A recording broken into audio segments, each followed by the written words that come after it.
دلوی او بخون که خدای پنامه سلامون و نیک هیلمون چه روغ جوړ خواه و خوشحال اوسید. دوستان عزیز خوش آمدین به یک دیگر از درس های ما در ارتباط با گردان افعال زبان پشتو. خب در جلسه قبلی ما و شما فعل رفتن را در زمان حال جاری و یا هم حال ساده گردان کردیم و این را گفتیم که در زمان حال جاری ما و شما از شکل دوم فعل که زل هست فعل چی میکنیم؟ صرف میکنیم. خب در اینجا ما و شما میخواهیم یا در این جلسه میخواهیم که در ارتباط با زمان گذشته مطلق صحبت بکنیم یا فعل رفتن را در این زمان چی بکنیم؟ گردان بکنیم. خب فرمولش قبلا شما یاد گرفتین که با افعال لازمی ما و شما چگونه فرمول داریم؟ فاعل است، بعد از او قید اضافه میشه و بعد واو مطلقه، بعد فعل، از فعل هم لام حذف میشه و پسماندهای تصریفی اضافه میشه.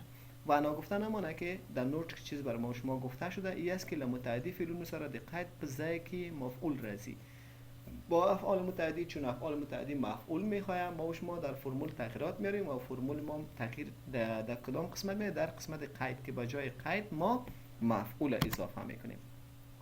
فعل اطلال که به معنای رفتن هست یکی از افعال بی‌قاعده هست که در زمان گذشته مطلق هم ما از شکل اولش استفاده کردن نمیتونیم، این استلال استفاده کردن نمیتونیم.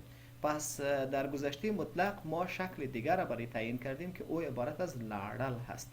لاردل چگونه ریشه فعلش به دست میاد؟ زمانی که لام حذف شود، یعنی لارد ریشه فعل میشه و در اخیر از او ما پسوندها را اضافه میکنیم و فعل ما و شما هم چی میشه؟ صرف میشه. مثلا ز پرون وردک کتابتون تا ولاړم. من دیروز به کتابخانه وردک رفتم.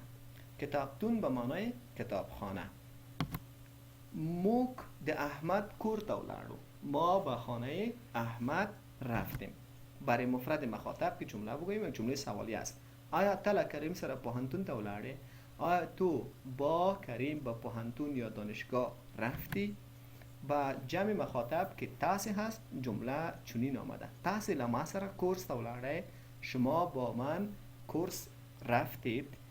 بعد مفرد شخص سوم که او مذکر است میتونه یک اسم باشه، یک اسم مذکر که او اسم عبارت از احمد است. احمد له مینې سره ښوونځي ته ولاړه.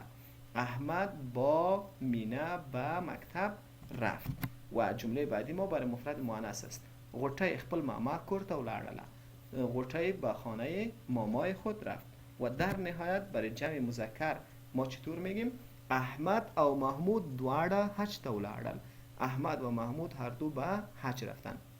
شما میفهمین که لام فعل برای جمع مذکر چی میکنه؟ صرف میکنه و دواړه هم به معنای هر دو هست. برای جمع مؤنث باز ما و شما چی کار کنه میتونیم؟ پسوند لی را اضافه میکنیم. مینا او غوټۍ د انګریزي ژبې کورس ته ولاړلې. مینا و غوټۍ به کورس زبان انگلیسی چی کردن؟ رفتن.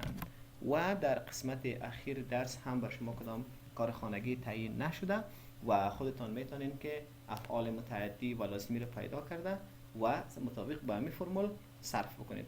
امیدوار هستیم که گردان فعل رفتن را در گذشته مطلق یاد گرفته باشین و در گفتگوهای روزمره‌تان ازش استفاده بتوانید.